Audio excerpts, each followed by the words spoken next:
Hey, welcome back to Ping Pong Flicks. My name is Chris Wong. It is time to do my Star Wars The Last Jedi spoilers review. This is an all spoilers review of the film. So if you haven't watched Star Wars Episode 8, aka The Last Jedi, please go and watch it first before you come back to watch this review. My own thoughts and feelings shouldn't affect what you think you should. If you wanted to watch this movie, go and watch this movie. Don't let my disgruntled thoughts on this movie from my original reviewer and first impressions discourage you in any case, because a lot of people like this movie and a lot of people didn't. But I'm going to start off with what I loved about this film.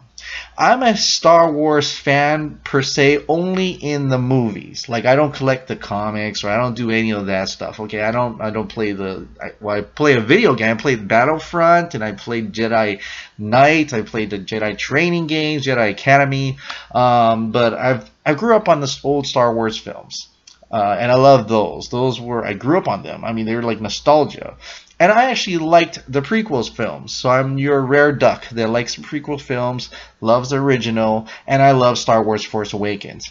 So when this came out, I had huge expectations. I really hyped it up, and that could have been my downfall. But I had high expectations, and I really hyped it up. And for the most part, it got Star Wars right. The space battles are amazing. Space battles is what I'm there for. This is Star Wars. I want to see some wars, and they got it right. They've got battles. They've got a lot of kills. They've got a lot of sacrifice. They've got all that. It's in this like a Battlefront game. And I said before I watched this movie, my friend and I was at Dave & Buster's. We were playing that Battle Pod game, and we were having a lot of fun in TIE fighters and X-Wings just shooting down things and flying through space. It's on rails, of course, but it was really fun and just took me back to TIE Fighter games and X-Wing games. So I really love that. The acting is pretty phenomenal. I gotta say, Kylo Ren, Adam Driver, is my favorite actor in this movie. He has so much realms of acting. He's in all time. He's crying, he's angry, he's got every emotional lit up, and he's the most true to his character that I can see. I really liked his character in this, even though it really kind of falls to nowhere, but I really liked how he portrayed his character here. Poe Dameron, a lot more than what we've got from the first one. He does some dumb things, but he is really on point here, is really into the character. He's really brought out his character, so I really appreciated that. This is only about acting, not an actual character development. Luke, Mark Hamill, gone for so long, but he's able to come back and capture some of that Luke Skywalker moment, so I'm really happy with that. Leia, bless your soul, you were very wooden in The Force Awakens. I gotta admit, you were very wooden in Force Awakens, but I'm glad that the director was able to get a lot of those great acting chops out of you for this. In The Last Jedi, you really, truly, truly shined. Carrie Fisher, man, wherever you are in heaven, you've done a great job being Leia in this film.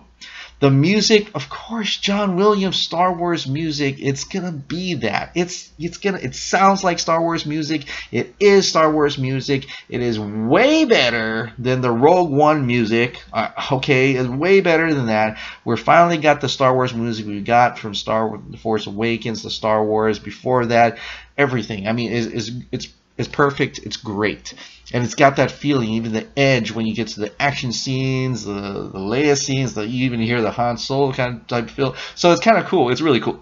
The visuals, beautiful. It's beautiful. It's awesomely shot. That planet that looks like Hoth, whoa, gorgeous. That white and red. I thought it was blood, but it was actually the ground, I guess.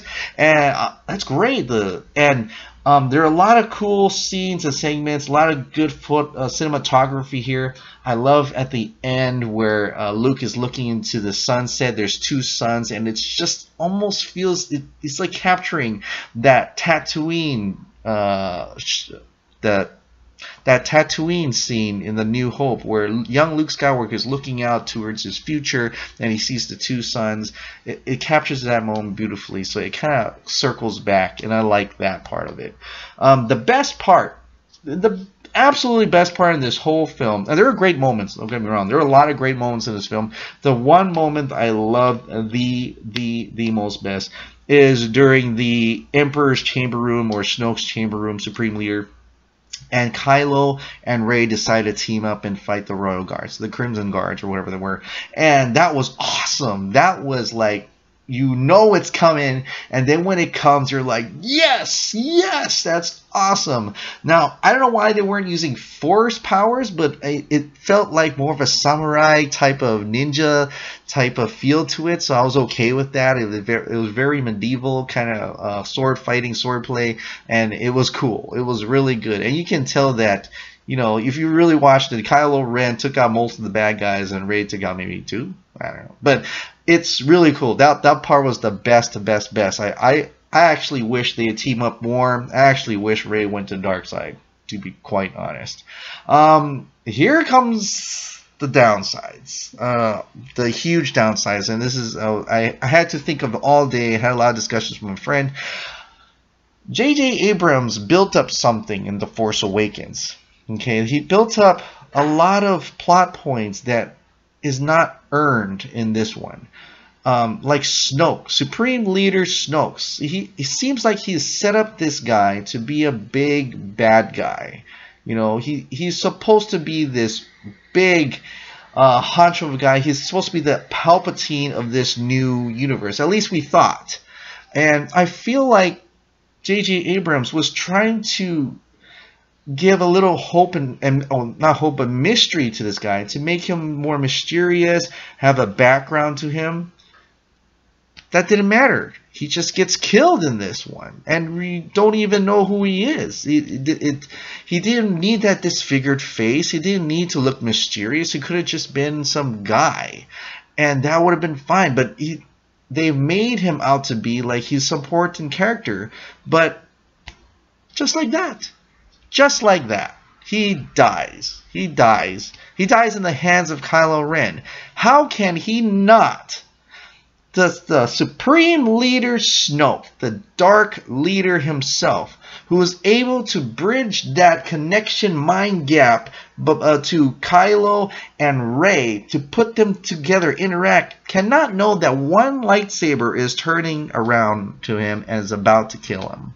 I know, I get it that Kylo, when he was making Kylo turn the saber, he was trying to do it at the same time so you felt the emotions of it, and maybe he was into that moment. But for a Master Dark Lord or whatever he was, I don't even know what he was. I don't even care anymore. He just dies. He just totally dies. Rey's parents. If you're wondering what Rey's parents, what her lineage was and everything like that, no, doesn't matter. Doesn't matter. We don't care. Kylo Ren asked her, you know who your parents are. And she knew who she was crying. She admits it. She was trying to find a parent in Han Solo. She was trying to find a parent in Luke Skywalker. And she was just trying to find a family because she's literally nobody. Her parents are some junkers who got drunk and sold her off to the slaves or whatever, and they left her. Just like that. She was some nobody with Force powers. And literally, when The Force Awakens came out, they were calling, oh, she's a Mary Sue, Mary Sue. I'm like, no, wait. She's not Mary Sue. There is a purpose. She has a lineage. Trust me, she has a lineage. They've hinted so much with Han Solo. They hinted with so many times with Leia. There's some lineage. Even when they had that, she touched the lightsaber, and she was able to go into that part, like she was involved in the Jedi Temple. She was involved with Kylo Ren somehow. No, nothing. It was nothing. She has no connection to this whatsoever. She was some nobody who started to know how to use Force powers. Just, that's it. That's it. Okay. Speaking of Knights of Ren, where was that scene? Remember that scene in the dream sequence? You see a bunch of guards around here. Where's the Knights of Ren? When we finally see the dream sequence, or that sequence where the Jedi Temple is destroyed, that Jedi Temple is destroyed right after Kylo Ren, or Ben Solo at that time, was still in his white garbs. He didn't have the mask or anything. That was supposed to be when he destroyed it? No. He totally destroyed that place still in his Jedi garbs. What's that whole sequence with Kylo Ren and the Knights of Ren? What is all that about? There's no meaning to it. It didn't add up to anything.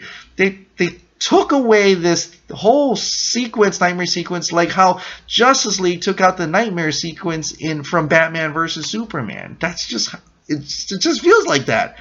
Luke himself, his character is not the same.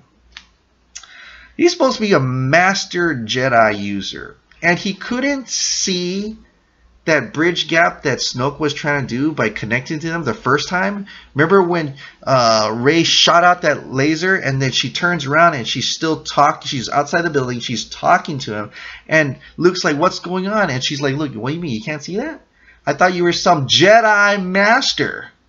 Like, what's this all-powerful Jedi? You couldn't see it? You can't? Oh my god. Like, how can she be more powerful to do that? I have no idea. And the fact that his original character would not try to kill Kylo. Okay, this is the guy. Okay, you're talking about this is before all this mess about the Jedi Temple. This should have been in his prime. He was still a Jedi Master. He's still calm and inner with himself. He's that monk, right? And to have him, this character, who in his younger days, who still believed in Darth Vader enough to not to try to change him, to still believe, and he was able to change him ultimately, to have that faith that he could do that. Just look at this kid who has done nothing evil so far and tried to kill him. Rey was right. You turned that guy into Kylo Ren. Your fault. Your fault. If you hadn't taken out your saber, he wouldn't have defended himself. Your fault. Okay? But I don't think the original Luke Skywalker would have done that. He had that faith to change his own father and was able to. Why would, after all these years, that notion that you could change one if you see conflict, decide to, you know what, I think I should just kill my nephew? That's just bull. Also, this whole movie was a nice ride, okay? Story-wise, it was a great pace because they're escaping from the Empire, a prolonged 2.5 hour mission to escape the Empire as the rebels' resistance starts dying ship by ship by ship by ship, which is fine because it shows that how the Empire is really strong. That it slowed down. It slowed down to get a plot point of Finn. Finn, who tries to escape in an escape pod. He meets up with the sister of that Asian pilot. Her name is Rose, and they get together. And all of a sudden, they want to go save by destroying some contraption in the enemy ship, so that they cannot follow the rebel ship. So they go off on this mission to a casino planet, and why? It was just pointless, and there was the CG there was pretty bad. Most of it was good, but a lot of it was bad, especially when they were chasing around through. It was just CG was just green screen crazy. Reminded me of the prequels, which were actually great at that time, but when you look at it, you can't follow that quality. You know what I mean? You got to be better than that. But this whole sequence is pointless because they were after the man with the flower, didn't find the man with the flower, got lucky enough to find another dude who knew how to code break, but then it was meaningless. It was just pointless. They went back to the ship. They got caught. They didn't even do anything. And they got caught in the crossfire of the hyperdrive. And oh my. And I think it was really just to get Finn on that ship. Okay, there's more than that. But one thing was to get Finn on that ship. Phasma comes out of nowhere. Captain Phasma comes out to fight him. And it's like they said, oh yeah, we're going to listen a little bit to the fans. Yeah, you wanted Captain Phasma to fight Finn in The Force Awakens. Sorry, it didn't happen. We'll throw it in here. But it's unearned. You don't feel that impact of him fighting. You rarely got any build-up to their character, to them knowing who each other's were. If Phasma was at the beginning of the film or was throughout the whole film, then you got a little bit more impact on that. But unearned. It just useless. It was pointless. Phasma was pointless. Admiral Ackbar just literally dies in this movie. Just dies off screen. You don't even see his death. His death was oh my god, it was just not earned. It's this legendary admiral, unearned. We've known from him. Okay, we know him from the old original ones. Unearned. And yet they throw in this admiral. I don't even know what's her name. Admiral Laura Dern was playing this. I'll just call her Admiral Dern. That was kind of pointless too. I mean, we could have just had that Leia Poe mutiny thing if he really wanted to go there. They threw her in at this moment. They sacrificed her, and all of a sudden she like talks to Leia like they've known each other, but I've never had that feeling. So you don't have that feeling of that connection between them. You don't even feel bad that she died. And ultimately the mutiny was really dumb. Poe just single-handedly, by doing this mutiny, killed off many of the resistance ships. It's his fault. It really is. He's crazy. And it just felt nothing. I just felt nothing. Absolutely. It was like, oh my god, why? And while she's on the ship, the resistance are being bombed at. She's just staring at them like, what are you doing? Get the ship to block them or something. Do something. You're going to die anyway. And then she finally does it. But it took you so long enough to figure out to do the hyperdrive, which was actually cool. Okay, that was actually cool when you actually did that move to the hyperdrive and actually destroyed that ship using that technique. But it should have been done earlier for an admiral who was like some kind of legendary admiral. At least that's what Poe seems to be hinting at when she first show up. But it just didn't feel like that. And that whole casino plot just, oh my god. Now I understand the and when they get to the planet and they have more sacrifices, they have Finn try to sacrifice himself, which is kind of weird because this whole time he was being very selfish. He was trying to leave on an escape pod, and his character arc just went weird ways, and then all of a sudden he became like, I'm going to do this, I'm going to do this. Where really, that's like a Poe character, and maybe that's the Poe arc. Maybe Poe's like, okay, I shouldn't really kill myself, you know? I shouldn't be all gung-ho and stuff. Let's retreat. But it just didn't hold together. They literally cut out Finn and Rose. I like it that they're trying to do that whole diversity thing, trying to add every diverse character in here, but put them in a better way, you know, just in a better way. And you know, maybe they're building up for episode 9. I have hopes that episode 9 would actually tie it up all together, but I don't know. I'm just really super disappointed. And then the ending, final finale battle of Luke coming out. That was cool. The feeling of having it all, the hope is gone. Everything is lost. Luke is finally here to save everybody. He's walking out by himself. They shoot him, and I know they shoot him. And it's like Dragon Ball where all the firing gone and he's still there. I was like, whoa, oh my god, this is it. What? That's my feeling. That was my feeling. I'm like, oh. He takes out his lightsaber and he's dodging. There was no battle. He doesn't do anything with the AT-ATs. He just stands there with his lightsaber. He's dodging Kylo Ren's attacks, like 1 or 2 dodges, nothing contacts, because he doesn't want Kylo to know that he's just an astral projection. An astral projection from another planet. Luke is still on that planet. He's still on that planet. He astral projects himself all the way to over here. All the way to over here. And he dies. He just dies in this film. It would have been better if he didn't die. If he said, "Kid, I'll see you around, kid," and he does that Han Solo, you know, he says that words that Han Solo would have said. But he dies. You should have lived, man. You don't have Carrie Fisher anymore. Did you shoot any scenes for episode 9? I don't know. You just turned in your script for episode 9. And you killed off Luke? J.J. Abrams was teasing Luke this whole time. Luke is the balance. He is the Force. He is the hero. We're all fighting for him, and he dies in this one. And he ultimately does not get off that island. He never left the island. He never left the island. And it's just so pointless and meaningless. He was just a strategic decoy.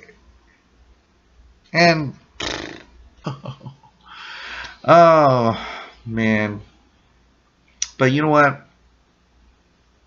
A lot of people are going to say, you don't understand. It's complex stories. There's a message here. Okay, I know this is about, there's no such, don't worry about the destinies. Don't worry about the prophecies. That's nothing. Ordinary people don't have to be a part of a lineage. Anybody can be a Force user. Anybody can be special. Yes! Everybody can take up Force powers. We're all special people. I understand that. Like the boy at the end. I didn't catch this first time, but my friend said that the Force made him take the broom. I have to watch it again. But if you guys can confirm that, let me know. And the message about rebels, Imperials, doesn't matter. We're selling it. They're buying weapons from us from both sides. We're the middle ground, the smugglers. War is bad. I get it. War sucks. That guy is totally like Tony Stark. But animal cruelty is bad. Using children for labor, bad. I understand. We should be diversity. Women should be leaders. Women should, I get it. I totally understand that. I totally understand the political messages here. But my Star Wars is just really me. Okay, I'm not reading everybody's interpretation. I don't care about who's Rotten Tomatoes audience. I don't care about that. This is my own personal feelings after watching the film and think about it. And why I probably didn't like it is that, to me, Star Wars has always been about fantasy heroes. It is about destiny. It is about lineage. It is about being of a character, a hero, a legendary character hero with a name of Skywalker or something, or something of that legendary matter, and having that epic moments of, this is the hero that comes out, this is when this happens. That's Star Wars. That's fantastical. I think if you wanted to make those messages, that should have been your movies that are not part of the Skywalker Saga. Make another set of Star Wars films. Go ahead. There's so much world out there that you can build on, but don't use the Skywalker story. The Skywalker story, okay, to me, from the originals to the prequels, it is literally about, just like how the kids were at the end playing with their toys, and this is like, Luke is gonna fight the First Order by himself in that legendary battle. That never happened, but because the story was so out in the open, it became like a legendary folktale story. I want to see Star Wars Skywalker Saga is that. It's the folk tale of it.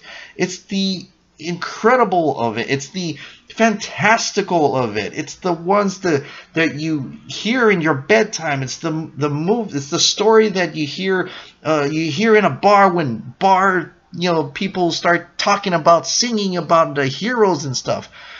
This movie is literally the real version, and if you like that, great.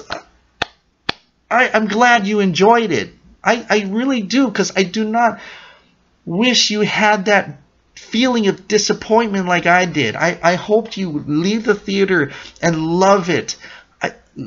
Great, good job, but I didn't, and you can't help me. I understand, but I wanted the fantastical part of it, and this just felt like I want the fairy tale version of it, not the what actually transpired. If this is what this is, it just feels like it. I feel like there's a fairy tale version of it that is fantastical. It's got moments where Luke is destroying the AT-ATs, lifting up with his force powers, fighting Kylo Ren to the death, and Snoke is an overarching bad guy, and he was part of the Darth Plagueis.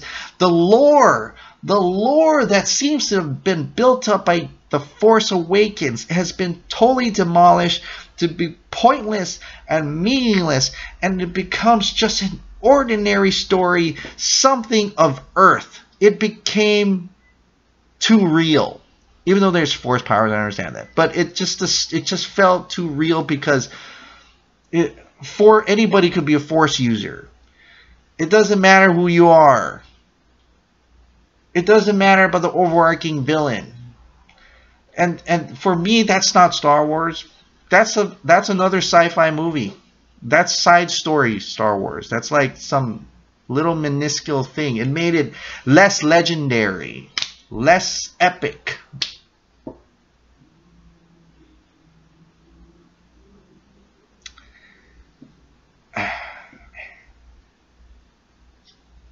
And that's it. When I left the theater, some of my friends were disappointed. Some of my friends loved it. It's very divided. I didn't think I thought I was alone. So, but I guess I'm not. I guess I'm not alone. But this is what I feel. I just really don't care to go back and watch it again. Never had that feeling for a Star Wars film. I don't care what happens next. I hope what happens next actually is better. I hope J.J. Abrams says, you know what?